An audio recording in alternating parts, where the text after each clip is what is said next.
Okay, good morning, guys. We're doing something a little different today. I'm not canning. We were in the mood for some tamales, and I had none in the freezer, so I'm going to knock out a batch. And I thought y'all would like to see how. In this bowl, I have cooked, pulled pork shoulder.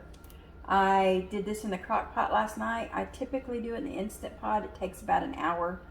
I use the same ingredients and everything that I have listed in the recipe below in the Instant Pot.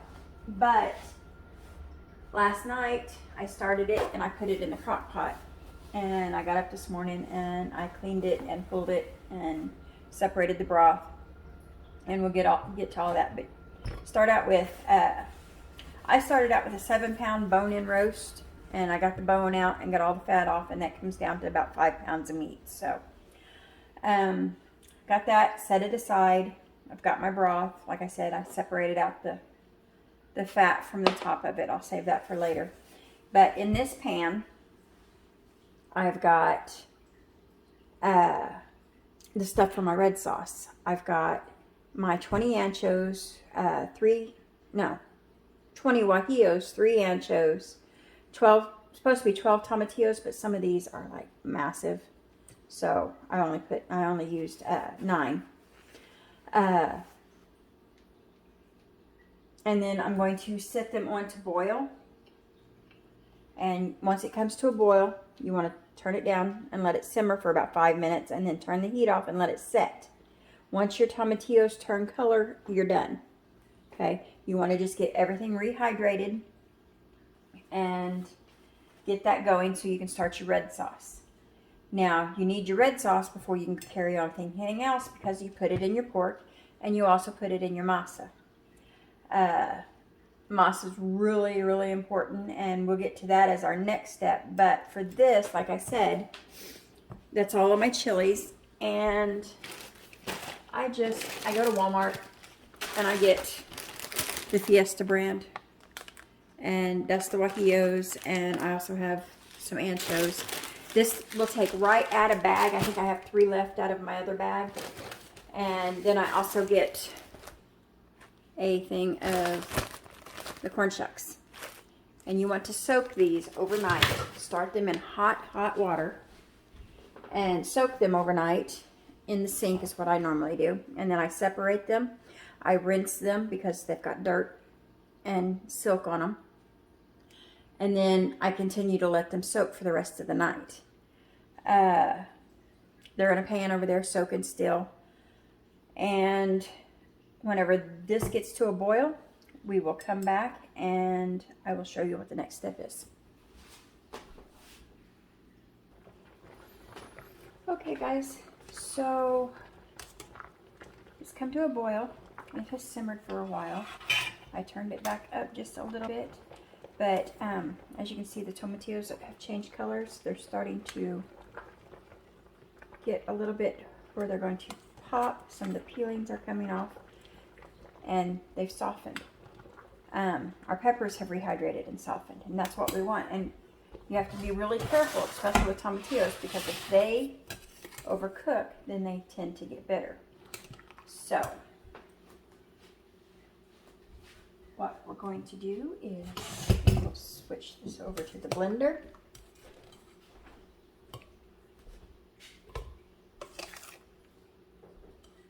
Everybody into the pool.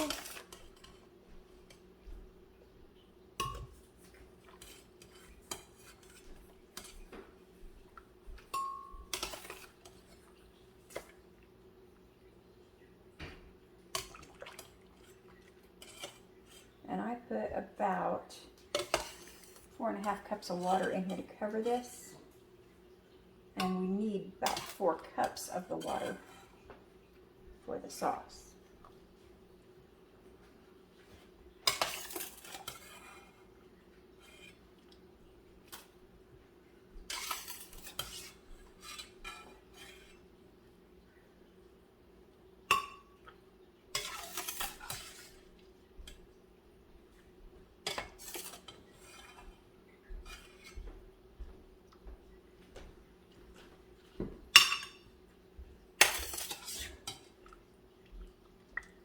And guys, if you have a plastic blender, please let this cool off. You should let it probably cool off a little bit more than I did, even if you have a glass one, but I preheated this in hot water, so. All right, and now we'll add our liquid.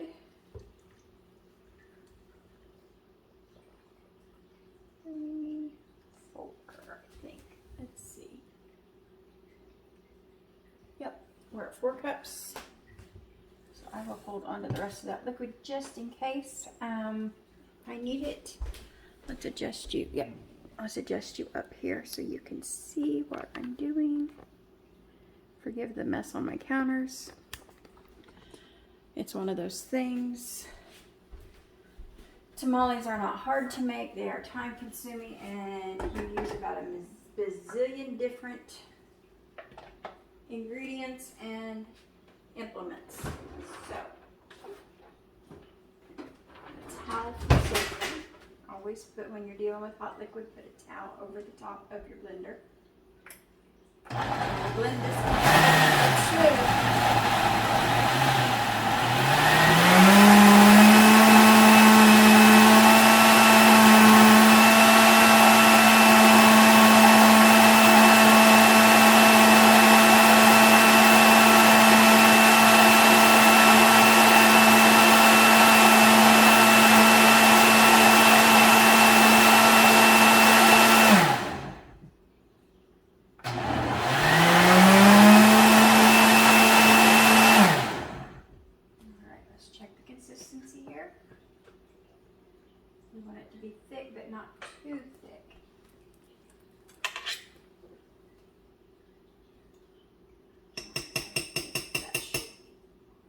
Bit thinner, just a little bit.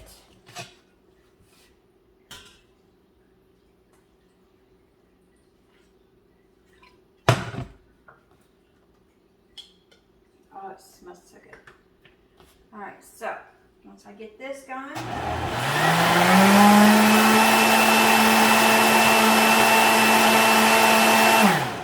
all right, so now I'm going to add the rest of my ingredients for my red sauce. And that is a teaspoon of salt, a teaspoon of chicken bouillon, a teaspoon and a half of whole cumin, and 7 cloves of garlic.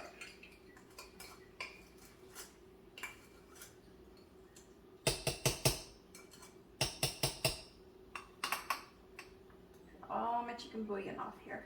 I don't use the powdered, I use better than bouillon. Pardon me, my nose is itching, of course, because I'm doing things. All right, so we will give this a whirl and let it go for about 3 minutes, and I will be back. Okay, guys, we're back, and we're back on the stove, and then we've got the grease, and this is the grease off the top of the pork broth. About a 1/4 cup of it, and you want to fry your red sauce for just a moment, and strain it, please, or else if you've got leaves, or not leaves, but skins off of your chilies that did not completely go, it could be quite a mess. There we go. But sometimes the chilies are very, very pulpy, and this just makes a nice, smooth, beautiful red sauce. And you want to fry it for a few minutes and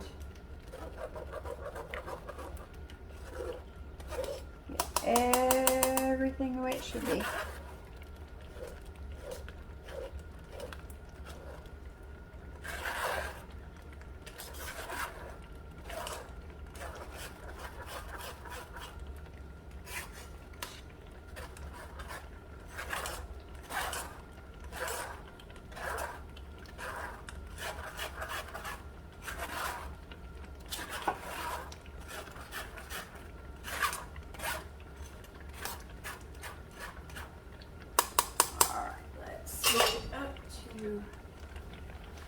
silicone so I can push it through.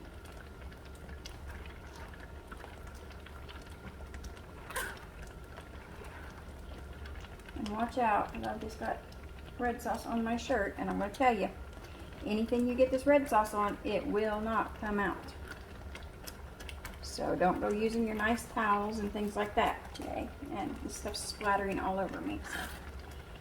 So I have to say goodbye to my favorite light pastel tie-dyed shirt. All right, and see, this is why we strain. Okay. Let's turn the heat down a little bit.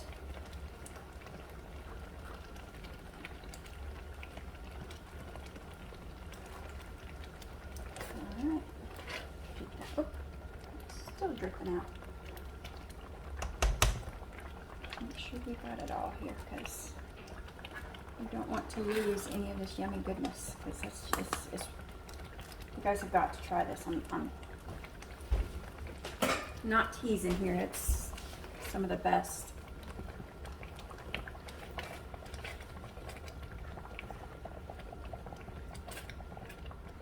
And you might think I put a lot of peppers in it. Guajillos are not hot.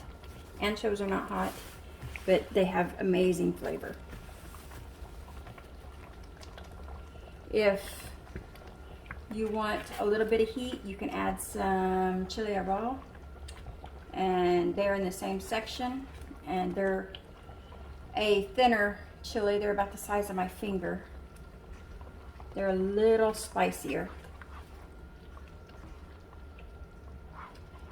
But everything mixed in, I'll let this fry for a little bit, and then we want to take a cup of this out to put it in our masa. So, without scraping the bottom of my nonstick pan, I'm going to reserve a cup of this back. All right. And then we will add our pork into our red sauce. Oh, not with that spoon, we won't.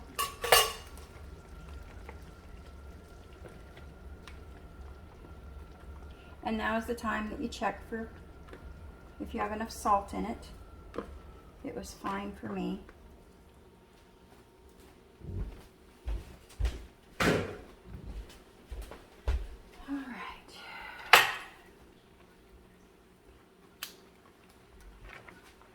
Just kind of toss this around and get it coated. Beautifully colored sauce. And you let it just go for a few minutes, and then you turn it off, and then we'll work on the masa.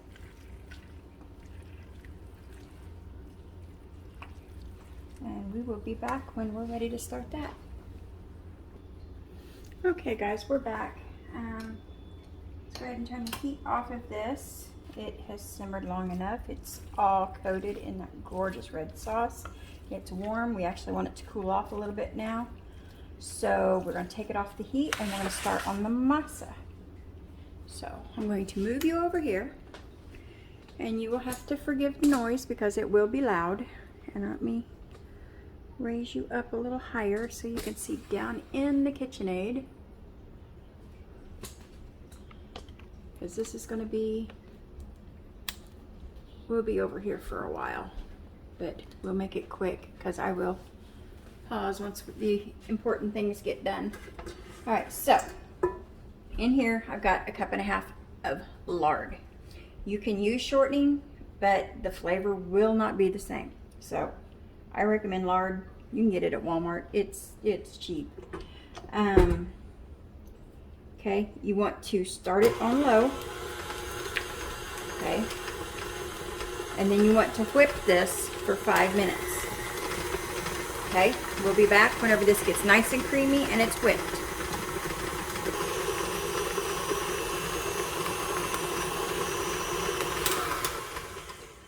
Okay guys, we are back, and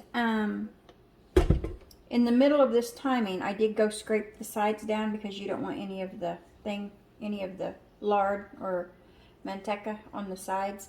but you want it to be a nice fluffy consistency. You don't want it a greasy glob. You want it to be nice and fluffy. And at this point, what we're going to do is we're going to mix in our 5 teaspoons of baking powder.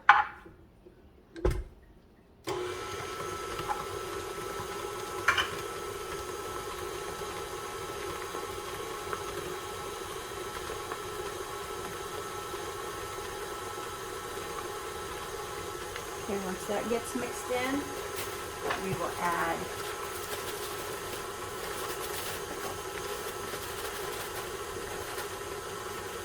one of our 6 cups of masa.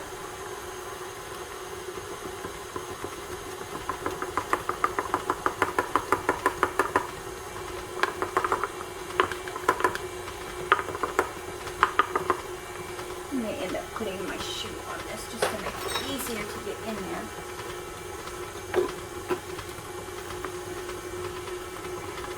So much easier. And a little bit of our broth. Now this has our cup of reserved red sauce in it as well.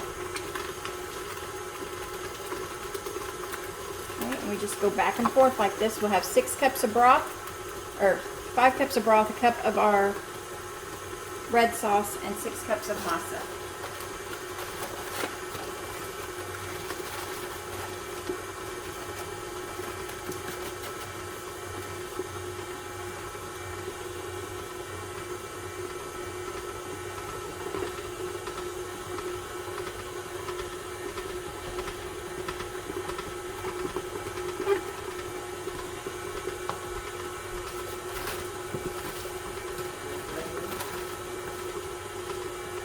Once this all gets incorporated,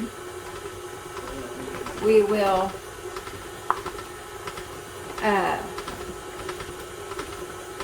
have to beat it for a while, and I will be back to show you what it looks like. Alright guys, once you get it all in there, all 6 cups of masa flour, all 6 cups of liquid, you're going to want to turn it up to medium and let it go for 15 minutes.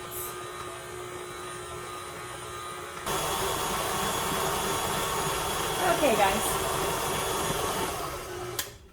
Alright, enough of that noise.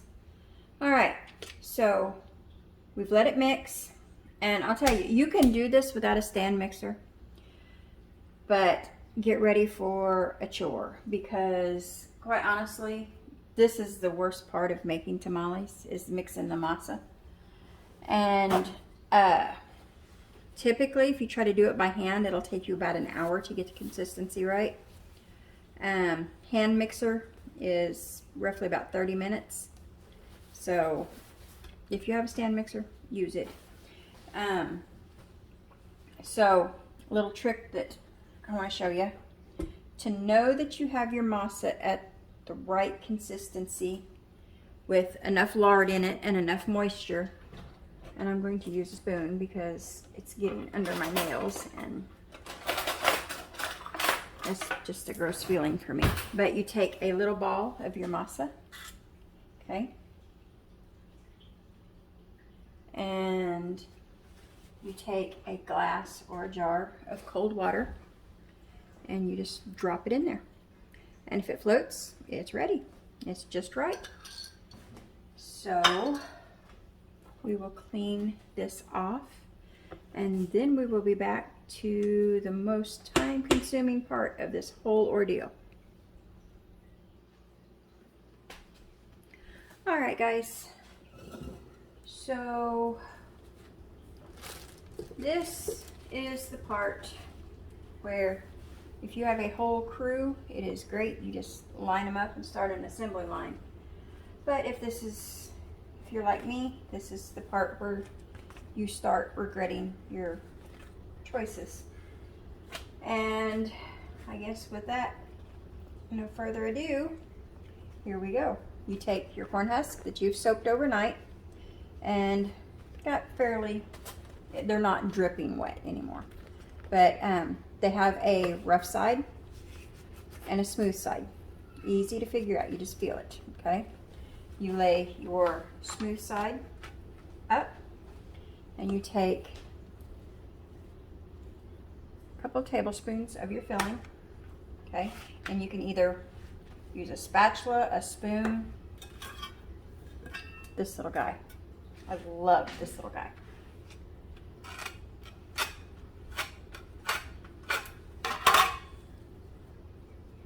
Okay, see how easy that is? And then you want to get it to be about 1/8 of an inch thick. You don't want it real floppy and thick. About 1/8 of an inch. I guess there's no way around. I'm going to get it in my nails today. All right, and then you take some of your filling, which I've got to rearrange things here.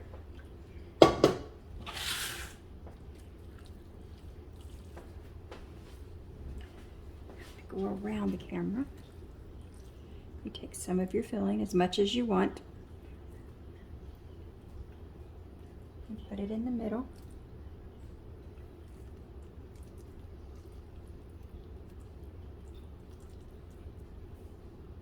Okay, and then you take and you go over, and then you smush, and you roll it, and then you take your little tail and you tip them up, and there you go. And you do this about 4 bazillion more times, and you're done. And once I get some rolled out, I will show you how to get them all in the steamer pot. All right, guys, that's what we got.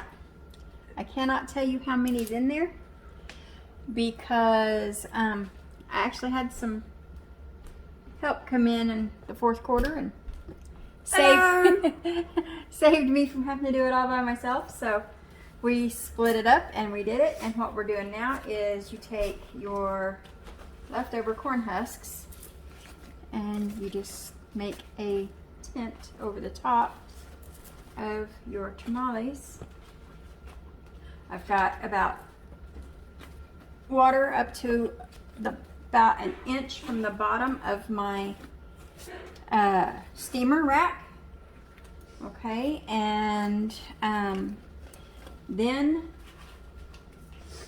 what you will do is you will get it up to a boil, and then once you get to a boil, you drop your heat back to medium, and then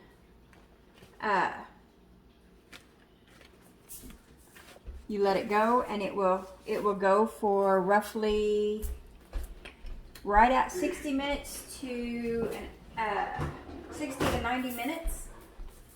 And then you will turn it off. You will take a tamale out. You will test it for firmness. If it's mushy, then you put it back, but you need to let it cool for a little bit first. And then we will be back whenever our time is up on ours. All right, so these have been going for 1 hour, and we're going to check them and see if we need to add a little bit more water too. But first, we're going to check them and see if they're done.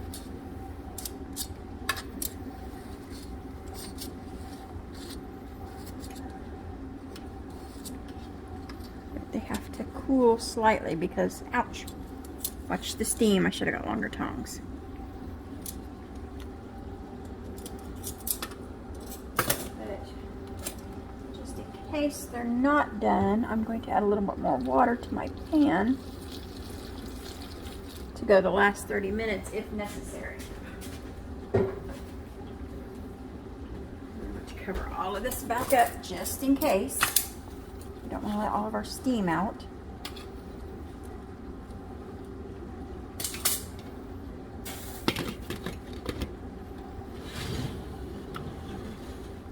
All right. And it still feels a little soft. So, it's really hot.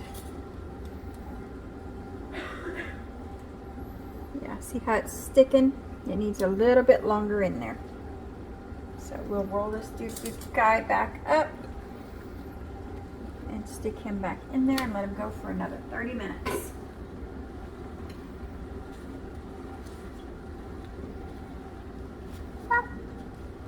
Alright, get them all tucked in and go for another 30. Alright, it's been 30 minutes. Turn the heat off. And I'm just going to go ahead and pull this because there's no way that those cannot be done now.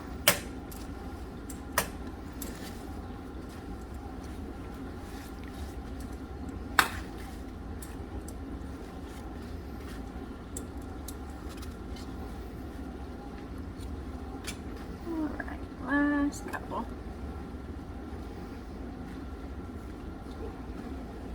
Alright. Pull out this little one. And he's got to cool because they're hot. I don't even want to touch them right now. But if you get a look in here, you can see how the masa has firmed up. It squirted out some of them and then it firmed up. But yeah, these are going to be good. Let's come back over here.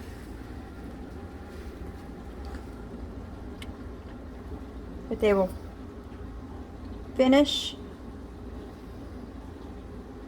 when they cool. They'll get a little firmer each time, every little bit that they cool. But those are really, really hot.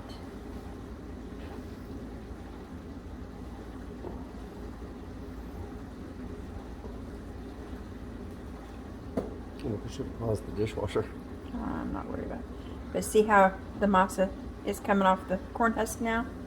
So much easier then. But it's still really hot. But once that cools off, we'll come back and I'll unwrap it. Alright, now that it's cooled off and I can actually touch it without burning myself. See how it releases? And you can pull the masa off the back side if you want.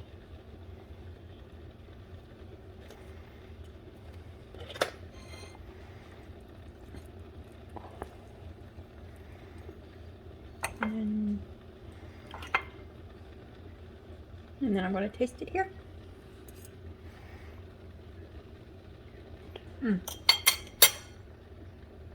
Feed me, Seymour. It is so good. Alright, I'm going to feed the cameraman, but not because he told me to.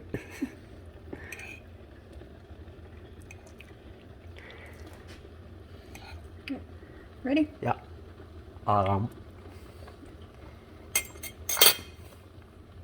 Oh yeah. Is that good? Yep. Alyssa, you want to come get a bite? No, we're running out of time. That is delicious.